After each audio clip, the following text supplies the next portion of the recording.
জিনের চিকিৎসা যারা নিচ্ছেন দূর থেকে বা যারা দিচ্ছেন তাদেরকে বলবো, আপনারা ইফরিত জিন সম্পর্কে আগে রিসার্চ করে আসেন। দূর থেকে চিকিৎসা দিলেন আর একটা রোগী সুস্থ হবে, এই ধরনের কথাবার্তা কোনো পেশেন্টকে, কোনো কবিরাজ, কোনো রাখি কেউ বলবেন না, কারণ এটা কোনোভাবেই পসিবল না। জিনকে এতটা বোকা আপনারা কেন বানান? জিন বোকা না, আপনি তো বোকা। যে চিকিৎসা দিচ্ছে সে কি বুঝাচ্ছে, যে চিকিৎসা নিচ্ছে সে কি বুঝতেছেন, এটাই তো আমি বুঝি না। মূলত দূর থেকে চিকিৎসা দিয়ে একটা জিনের রোগীকে সুস্থ করা কোনোভাবেই সম্ভব না।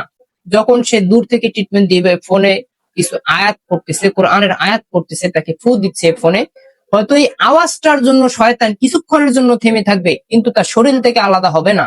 2-1 দিনের জন্য থেমে থাকবে, 1 সপ্তাহের জন্য থেমে থাকবে, কিন্তু পরবর্তীতে যে আক্রমণটা হবে এটা এর চেয়েও ভয়ঙ্কর হবে, মনে রাখবেন।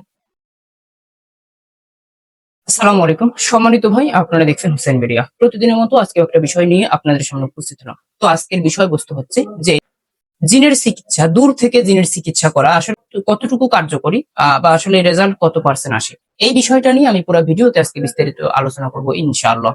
তো ভাই, মূল আলোচনায় যাওয়ার আগে একটি কথা না বললে নয়, যদি আপনি আমার চ্যানেলে নতুন সদস্য হয়ে থাকেন তাহলে অবশ্যই আমার চ্যানেলটাকে নোটিফিকেশন অন করে দিবেন, কারণ আমি প্রতিনিয়ত জিন ও জাদুর চিকিৎসা সম্পর্কে একটি করে ভিডিও আপলোড দিয়ে থাকি। তো ভাই চলুন আর বেশি কথা না বলে মূল আলোচনায় যাওয়া যাক।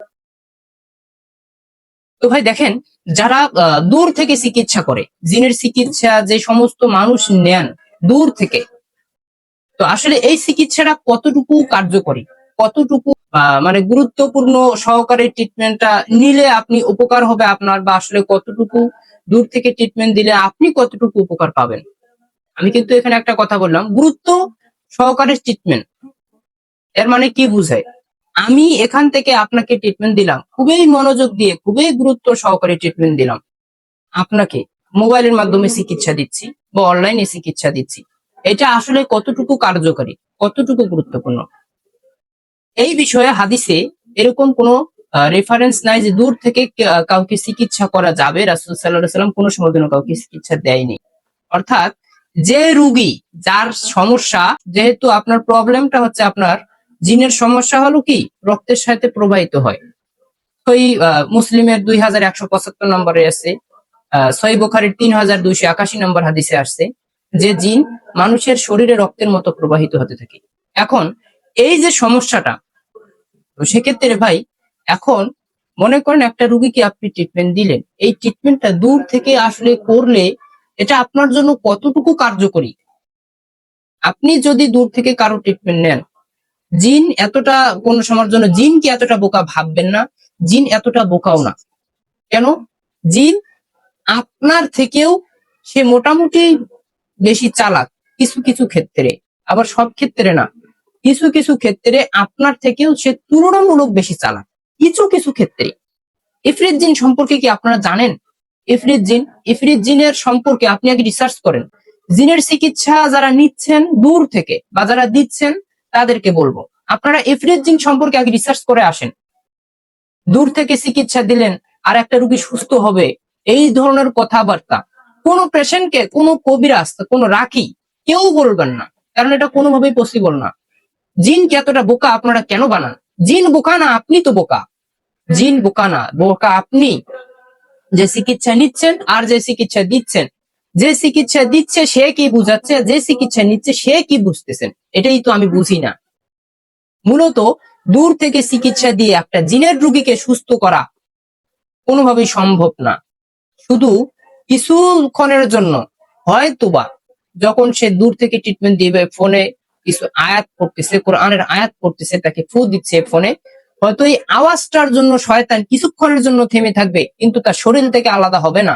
2-1 দিনের জন্য থেমে থাকবে, 1 সপ্তাহের জন্য থেমে থাকবে, কিন্তু পরবর্তীতে যে আক্রমণটা হবে এটা এর চেয়েও ভয়ঙ্কর হবে, মনে রাখবেন।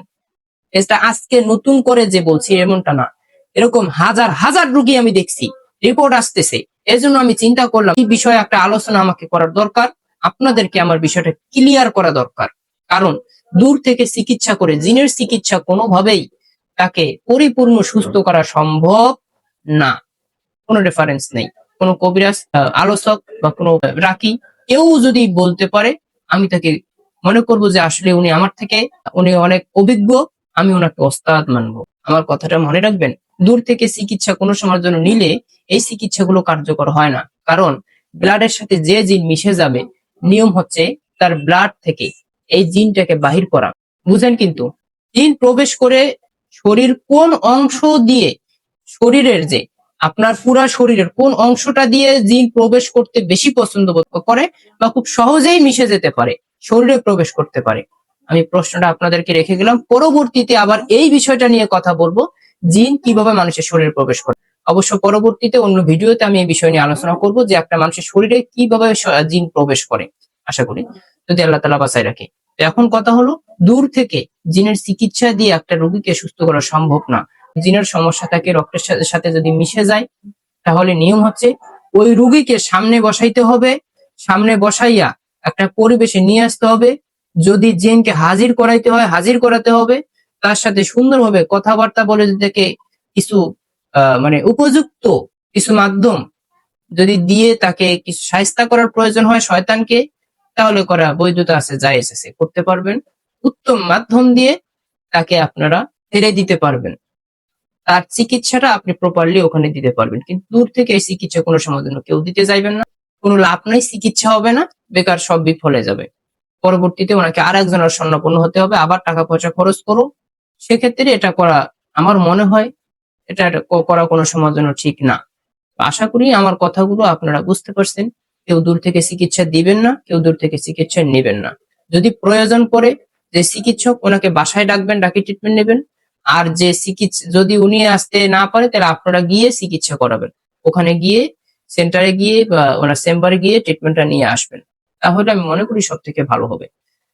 তো ভাই, আমার ভিডিওটা এতটুকুই ছিল। আমার ভিডিওটা দেখার পরে আসলে আপনার কতটুকু উপকার হলো আমার ভিডিওর নিচে অবশ্যই একটা কমেন্ট করে যাবেন। তো সকলেই ভালো থাকবেন, সুস্থ থাকবেন। আসসালামু আলাইকুম ওয়া রাহমাতুল্লাহ।